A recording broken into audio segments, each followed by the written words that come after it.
গরম করে আলু আর পটল একসঙ্গে দিয়ে দিলাম, আর লবণ দিয়ে দিলাম, সামান্য একটু হলুদ আর মরিচ গুঁড়ো দিয়ে দিয়েছি।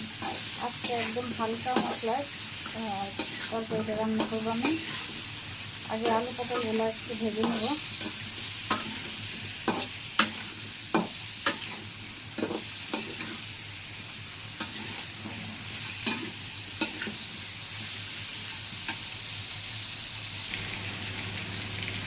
আলু পটল মোটামুটি একটু ভাজা হয়ে আসছে।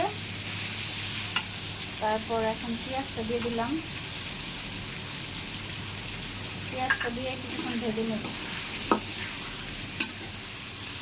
পেঁয়াজ এখানে একটা দিয়েছি, এই পেঁয়াজটা দিয়েছি, এখন আরও কিছুক্ষণ ভাজবো।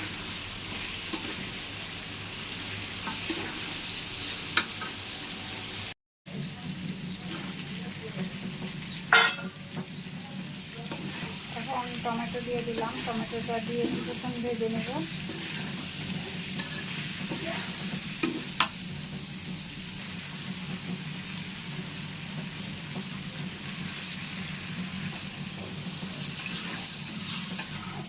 এখন ঝোল দিয়ে দিলাম, কিছুক্ষণ রান্না করে নিব, একটু পাতলা ঝোল হবে।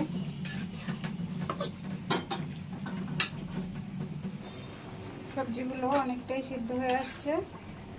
এখন মাছগুলো উপর থেকে দিয়ে দেবো। এটা ইলিশ মাছ, লবণ হলুদ দিয়ে আগে মাখায় রাখছিলাম। ইলিশ মাছ আমি আবার ভেজে রান্না করি না, কাঁচা কাঁচা রান্না করি।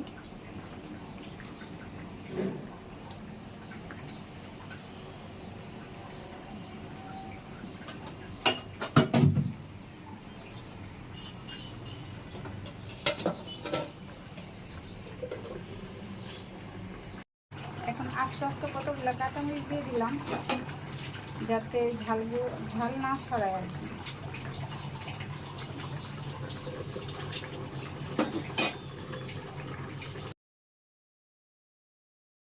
রান্না কমপ্লিট। এখন আমি ধনে পাতা দিয়ে নামাই নেব।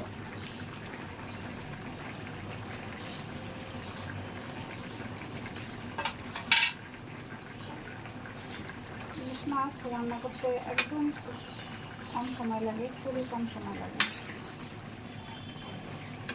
এভাবে অল্প মশলা দিয়ে ইলিশ মাছ রান্না করে খাবেন, খুবই টেস্ট হয়।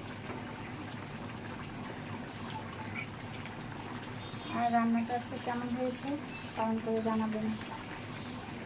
আল্লাহ হাফেজ।